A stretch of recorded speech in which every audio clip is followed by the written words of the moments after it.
My husband cheated for 4 years. So I exposed him at his own birthday party. My husband cheated for 4 years and told me I was paranoid.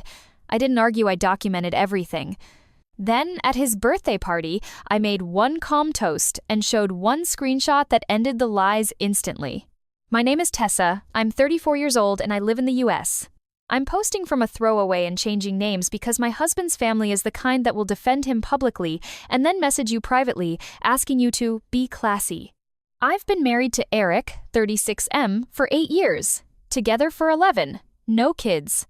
Not because we didn't want them, because every time we got close to trying seriously, something came up. Work stress, a promotion, a move, a not the right time. Looking back, I think the not the right time was always because Eric didn't want to risk being tied down more than he already was.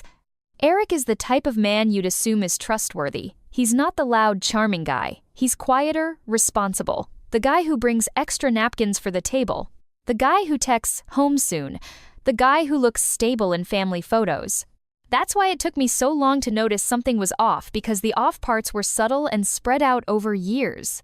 It didn't start with lipstick on a collar or late-night calls. It started with a vibe. Eric became protective of his phone in a way that didn't match his personality. Not dramatic, just small changes. He used to leave his phone on the counter. Then he started taking it to the bathroom. He used to charge it overnight on the nightstand. Then he started charging it in his office. He used to laugh when I asked who he was texting. Then he started saying, work stuff. At first I told myself it was normal. People are on their phones. Work is stressful. But then he began rewriting me.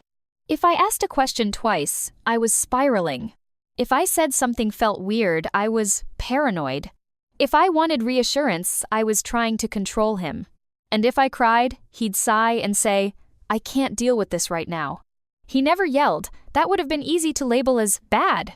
He did something more effective. He made me doubt my own perception. The first time I felt that deep stomach-drop suspicion was at a friend's wedding. Eric was standing at the bar talking to a woman I didn't know. She was laughing too hard, touching his arm. He leaned in close, smiling. I walked up and introduced myself. Eric jolted slightly, like someone who'd been caught stealing. Oh, he said quickly, this is, Maya. She's from work. Maya looked me up and down like I was an obstacle. Nice to meet you, she said too smoothly. Eric's hand landed on my lower back like a claim. Then he steered me away. In the car, I asked, who is she? Eric said, just a coworker. I said, she looked like she knew you. Eric scoffed. God, Tessa, not everything is about you. Not everything is about you. That phrase sat in my chest like a rock. Over the next year, Maya's name popped up in small ways. Eric would mention her casually, then stop, like he was testing my reaction. Maya thinks the client meeting is... Maya said the new software. Maya, Maya, Maya. Then nothing for weeks. It was like he was feeding my anxiety just enough to keep me off balance. I didn't have proof. I had feelings. And feelings are easy to dismiss when you're married to someone who's good at sounding calm. Then came the night that turned feelings into facts. Eric's birthday was coming up. He'd be 36. His mom was planning a big party at her house. It was one of those family plus friends plus coworkers gatherings. A few weeks before the party, Eric got a new suit jacket delivered. He tried it on, stood in the mirror, and said, "Do I look okay?" He almost never asked that. I smiled and said, "You look great." He smiled back, but it didn't reach his eyes. That night, after he fell asleep, his phone buzzed on the nightstand. Usually he'd keep it in the office, but he'd forgotten it. I didn't pick it up immediately. I stared at it like it was a snake. Then it buzzed again. And the screen lit up with a message preview. Can't wait to see you again. Same place as last time? My whole body went cold. I didn't want to look. I wanted to pretend I didn't see it. But I also knew if I didn't look, Eric would delete it and I'd be back in the land of, you're paranoid. So I picked up the phone. It was locked, but I knew his passcode. I knew it because we were married and we had always shared everything, at least I thought we had. I unlocked it and opened messages. The thread wasn't saved under a real name. It was saved as Mike Plumbing. I almost laughed because it was so stupid. We don't even own a house. Why would we have a plumber contact? I opened the thread. It wasn't graphic. It didn't need to be. It was years of, I miss you. Last night? Hotel? Don't text when she's home? I'll make an excuse. Years. I scrolled up, hands shaking, and saw dates, months, back to 4 years ago. 4 years. My stomach turned. Then I saw the message that made me physically nauseous. You're lucky she's clueless. She'll never leave. She's too loyal. Too loyal. I sat on the edge of the bed, phone in my hand, feeling like my whole marriage was a prank everyone was in on but me. I didn't wake him up screaming. I took screenshots, dozens. I emailed them to myself. I created a folder. I took photos of the saved contact name Mike Plumbing. I captured the dates. Then I put the phone back exactly where it was and lay there staring at the ceiling until sunrise. In the morning, Eric kissed my forehead and asked if I wanted brunch plans for his birthday weekend. I looked at him and felt nothing. I said, sure, because I had decided something. I wasn't going to confront him immediately and give him time to deny. I was going to expose him at his birthday party when his audience was present and his ability to rewrite the story was limited. Not with screaming, with one calm, undeniable truth. And I was going to make sure I walked out with my dignity and my finances protected. So, before his birthday even arrived, I set up my exit. The day after I found the Mike Plumbing thread, I went into a strange calm, not peace strategy. My first step was to protect myself financially. Eric handled most shared bills because he liked control disguised as efficiency. I had access, but I wasn't the primary on everything. So during my lunch break at work, I opened a new bank account in my name only. I didn't drain anything. I just created a safe place. Then I changed my direct deposit so my paycheck would go there. That small change felt like oxygen. Then I pulled my credit report. I wanted to make sure there were no loans or cards in my name I didn't know about. There weren't, thank God, but I froze my credit anyway. Cheaters panic when exposed, and panicked people do dumb things. I also scheduled a consultation with a divorce attorney. I didn't tell Eric. I didn't tell his family. I told my best friend, Nora, and swore her to silence. Nora's reaction was what I needed. She didn't say, maybe it's a misunderstanding. She said, he's dead to me. I showed Nora screenshots. She stared at the dates and whispered, 4 years? I nodded. Nora said, okay, we plan. We planned like adults. I would quietly gather my important documents, passport, birth certificate, marriage certificate, tax returns. I would move sentimental items and anything irreplaceable out of the house before the birthday. I would not confront Eric alone. I would not announce my plan to his family. I would expose him once, then leave. I know the word expose sounds like it implies a dramatic scene. What I wanted was control of narrative, not chaos. Because I'd watched men like Eric do this before in other stories. They cheat, then claim the wife is crazy, and that's why it ended. They build sympathy by making you look unstable. I wasn't giving him that. So I gathered receipts. The messages were the main proof, but I wanted more context. I checked his calendar. There were client dinners that matched hotel meetups in the texts. I checked his work trip receipts in our email. I found 2 hotel confirmations. I took screenshots. I didn't hack anything. I didn't need to. He had been sloppy because he believed I was too loyal to leave. Then I did something I'm not proud of, but I don't regret. I tested the Mike Plumbing number. I didn't call. I didn't harass. I just saved the number temporarily to see what profile photo showed up in a messaging app preview. It was a woman's photo, not a plumber. I stared at it until my eyes hurt. Then I deleted it and went back to documentation. A few days later, Eric came home smiling, holding an invitation. My mom is going all out, he said. She's even doing a little toast thing. A toast thing. That made my pulse spike, because it meant I'd have a social opening. I smiled. That's nice, I said. Eric didn't notice my tone. He never noticed my tone unless it inconvenienced him. Meanwhile, his family group chat was buzzing about the party. His mom assigned roles, asked what food to bring, who's invited. And then I saw it. Maya was invited. Not the name on the fake contact, but the woman from work, the same one from the wedding years ago. Eric's mom texted, Chris from work is bringing Maya. She's lovely. My stomach turned. She was being integrated into his social circle like a slow replacement. I didn't respond in the group chat. I didn't blow up early. I just saved the screenshot of the invite list and her name. 2 nights before the birthday, Eric left his phone on the counter while he showered. It buzzed. Mike, plumbing. Saturday can't come fast enough. I miss you. Saturday. The birthday party day. So he was planning to see her around the same time as his celebration. I took another screenshot. Then I packed a small suitcase and put it in my trunk. Clothes, toiletries, essentials.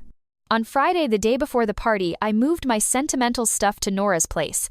Jewelry my grandmother gave me, photo albums, my laptop, things that would hurt if they disappeared during a messy separation. Nora hugged me and said, "Are you sure you want to do it at the party?" I nodded. Because if I confront him privately, he'll deny, he'll cry, he'll call me paranoid, and then he'll go to his mom and tell her I'm unstable. Nora said, "Fair." Then she asked, "What are you going to say?" I thought about it. I didn't want a speech. I didn't want a dramatic performance. I wanted one sentence that couldn't be argued with. So I wrote it down.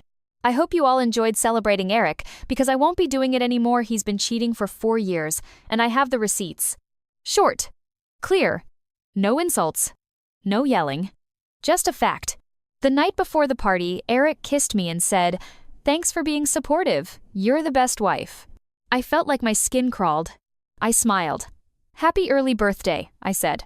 On Saturday morning, I woke up with my heart pounding like it had been running all night. I checked my phone messages from Nora. "You got this." I looked at myself in the mirror and didn't recognize my expression. Calm face. Dead eyes. I wasn't excited. I wasn't nervous. I was finished. At the party, Eric's mom's house was full. Balloons, banners, music. Family laughing. Coworkers in the kitchen. Everyone holding drinks. Eric walked around like a king. He hugged people. He accepted compliments. He looked so comfortable in the life he'd been lying inside. And then I saw her. Maya. She was standing near Eric's coworkers, wearing a dress that looked like it belonged at a date. When she saw Eric, her face changed soft, intimate. Then she saw me. Her smile froze. That moment confirmed everything more than any screenshot could. Because if she thought she was just a coworker, she wouldn't have reacted like she'd been caught. Eric's mom clinked a glass and said it was time for the toast. My heart didn't race, it slowed. This was it. And I realized the exposure wasn't for revenge. It was for freedom. Because once the truth is out loud, you don't have to carry it alone anymore. Eric's mom, Diane, stood in the living room with her wine glass raised, smiling like she was about to give an award speech. "Everyone," she said, "thank you for coming.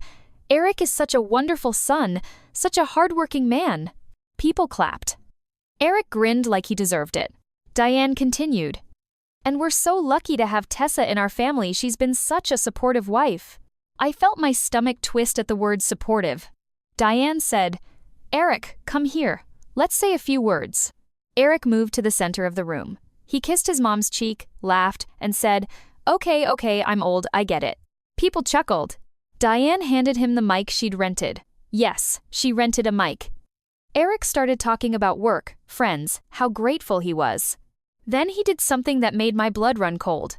He said, "And of course, my wife Tessa, she's my rock. I couldn't do life without her." The hypocrisy hit like nausea. And that's when Diane said, "Tessa, do you want to say something too?" I looked at her and realized she expected a cute wife toast. A smile, a performance. I stepped forward and took the mic. The room got quiet in that anticipatory way, people leaning in, ready for sweetness. Eric smiled at me. Warm, confident, like he thought I was about to flatter him. I held the mic with steady hands and said calmly, "I hope you all enjoyed celebrating Eric, because I won't be doing it anymore." Silence. I continued, voice still calm. "Eric has been cheating on me for 4 years. I found the messages. I have screenshots, and I'm done." The room froze. Someone set down a glass too hard. A baby started crying in another room. Eric's face drained of color in real time. Diane stared at me like she didn't understand English. Eric laughed one short, panicked laugh. "Babe, He said, "What are you doing?" I looked him straight in the eye. "Telling the truth," I said.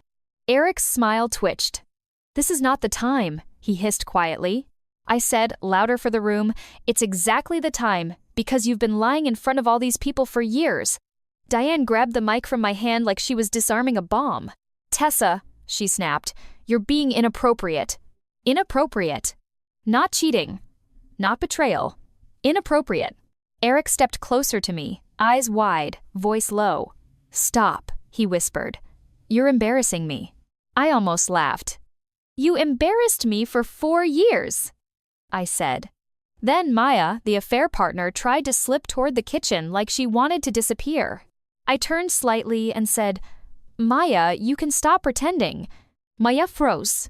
Diane blinked. "Who is Maya?" she asked, confused. One of Eric's coworkers said awkwardly, she's on our team." My voice stayed calm. "She's also the number saved as Mike Plumbing in my husband's phone," I said. The room erupted, not screaming shock noises, whispers, people turning to look at Eric. Eric's face went from pale to red. He snapped, "That's a lie." I pulled out my phone and said, "Want to see the screenshots?" Eric lunged for my phone. Dan, who had come with Nora and stood in the back as moral support, stepped forward instinctively and said, "Don't." Eric stopped, breathing hard. Diane's hands were shaking. "Eric," she whispered, "is this true?" Eric looked at the room, trapped. Then he did what he always did when cornered. He tried to make me the problem. He said loudly, "She's been paranoid for years. She's unstable. She's making this up because she's jealous." Jealous? Of what? A man who lies? I kept my voice steady. "Diane," I said, "I can send you the screenshots right now." Diane's mouth opened and closed. She looked like she wanted the truth but feared the truth. Then Eric's dad stepped into the room. "Eric," he said, voice low, "answer." Eric's eyes darted. "It's complicated," he muttered. And that was the confession. Because innocent people don't say complicated. Maya turned and ran into the kitchen, grabbing her purse. She pushed past people and left. Eric's cousin started yelling. Someone's aunt was whispering, "Oh my God." Diane started crying. And Eric, my husband, looked at me like he hated me for ruining his script. I didn't scream. I didn't cry. I said one last sentence into the room. "I'm leaving.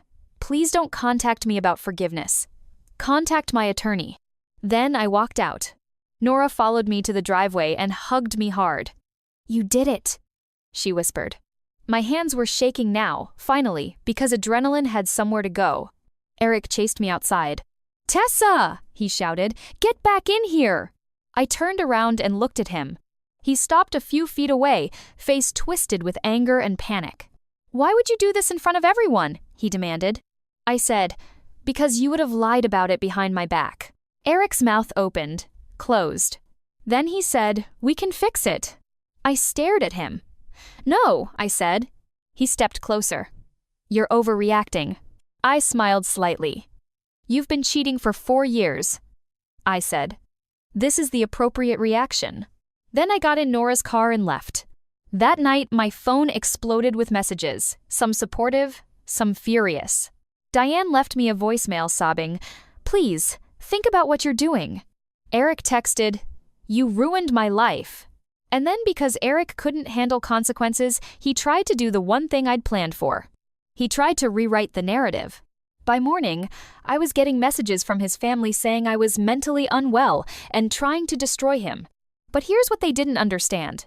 I had receipts, and I had already sent the key screenshot to 3 people. So the lie didn't stick.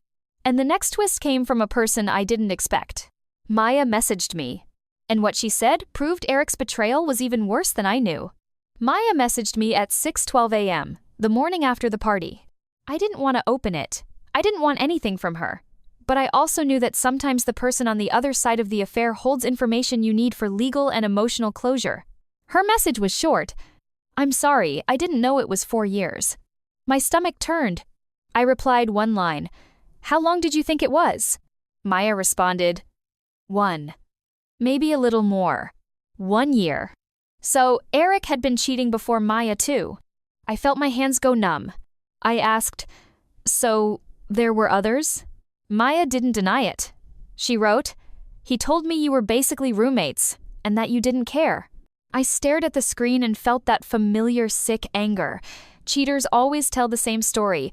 The wife is cold, the marriage is dead, you're saving me. I replied, "You owe me nothing, but you should know he saved your number as Mike, plumbing." Maya wrote back, "I saw that once. I thought it was a joke." Then she sent me something that made my chest tighten, a screenshot Eric texting her before the birthday. "If my wife ever finds out, she'll never leave. She needs me. She's too loyal." Too loyal. Again. Maya added, "I'm sending this because he's trying to say you're lying." I stared at the screenshot and felt a strange gratitude mixed with disgust. Maya wasn't my friend, but she was now a witness. I forwarded everything to my attorney. That week was messy. Eric tried to call me nonstop. I didn't answer. He emailed long apologies. I didn't respond. He sent flowers to Nora's place because he didn't know my new location. Nora returned them. Then Diane, the mother-in-law, called me again, calmer this time. She said, "Tessa, please, we can handle this privately. Eric is embarrassed." Embarrassed again. I said, "Your son wasn't embarrassed when he cheated," I replied. "He's embarrassed he got caught." Diane went silent, then said, "You didn't have to humiliate him." I said, "He humiliated me for 4 years." Diane cried and said, "But the family." I cut in gently. "The family will survive the truth." I needed it. After that, Diane's tone changed. She became cold. "If you do this," she said, "you'll regret it." I asked, "Are you threatening me?" She hung up. Eric's next move was financial. He moved money from a joint savings account into his personal account, thinking I wouldn't notice quickly. I noticed. Because I'd already protected myself, my attorney filed an emergency motion and it got documented. Eric tried to play it off as paying bills. The judge didn't love that. He was forced to restore funds and was warned about dissipation of marital assets. It was like watching Eric discover that charm doesn't work on paper. Meanwhile, our mutual friends started choosing sides, not because they hated Eric, but because the evidence was undeniable. The people who stayed neutral were the ones who didn't want conflict. The people who supported me were the ones who had always felt something off about Eric but didn't have proof. Nora said something that stuck. He didn't just cheat, he calculated. Exactly. Then, Eric tried one last emotional manipulation. He showed up at my workplace parking lot. He waited by my car like a movie villain, but he looked more pathetic than threatening, unshaven, eyes red, holding the birthday suit jacket like it meant something. I called security. He approached anyway and said, "Tessa, please." I stayed calm. "Leave," I said. He whispered, "You don't understand. I love you." I stared at him and said, "You loved having me as your safety net." His face tightened. "You're being cruel." I said, "No, I'm being honest." Security told him to leave. He left. That night, I sat in my new temporary apartment and realized the birthday exposure wasn't the end. The end would be the moment I stopped caring what his family thought. Because they wanted me to be quiet and classy while Eric got to keep his reputation. But being classy doesn't mean being silent. It means being controlled and factual. And I was. Which brings us to the final update. Because when the divorce progressed, Diane tried to guilt me one last time using the one thing she thought would trap me, children. She said, "You'll never have a family if you do this." And my response, my real revenge, was the calmest sentence I've ever said. The divorce is ongoing, but the major pieces are settled. We have a separation agreement, assets are being split, and I'm staying in my own place now. Here's what happened socially after the birthday party. Eric's coworkers found out. Not because I emailed anyone, because Maya left the team and HR asked questions. His family stopped calling me dramatic once the screenshots circulated. They didn't apologize, but they stopped denying. Eric tried to date again quickly, and it didn't go well because people in a shared community talk and cheated for 4 years isn't a cute trait. I don't feel joy about his discomfort. I feel closure. What I do feel proud of is how I handled myself. I didn't scream at the party. I didn't throw a drink. I didn't insult him in a speech. I stated facts. I offered receipts. I left. That's why the narrative stuck. Because it didn't look like revenge, it looked like reality. Diane did try one last guilt move during mediation. She cornered me outside the room and said, "If you leave him, you'll end up alone. You're not young forever." I looked at her and said calmly, "I'd rather be alone than be lied to." Diane's face tightened like I'd slapped her. Then she said, "He made mistakes." I replied, 4 years isn't a mistake, it's a lifestyle." I walked back into mediation and didn't look at her again. As for Maya, the affair partner, she sent one final message weeks later. "I'm sorry, I didn't know he was like that."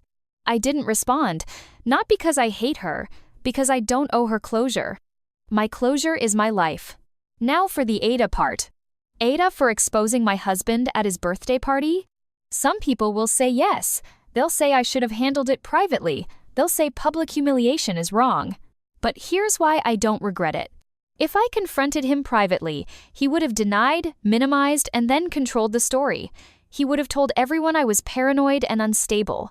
He would have positioned himself as the victim of a crazy wife.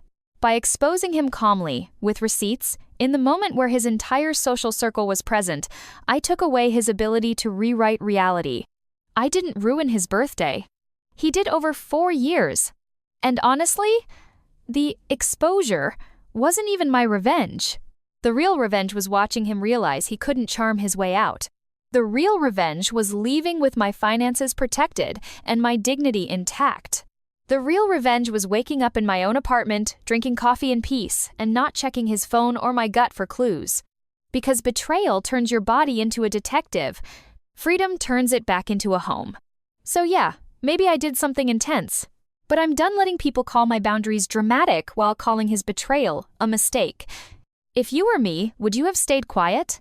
Or would you have made sure the truth was heard while it still mattered?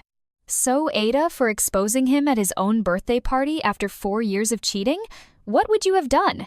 If you want more Reddit-style long stories, subscribe.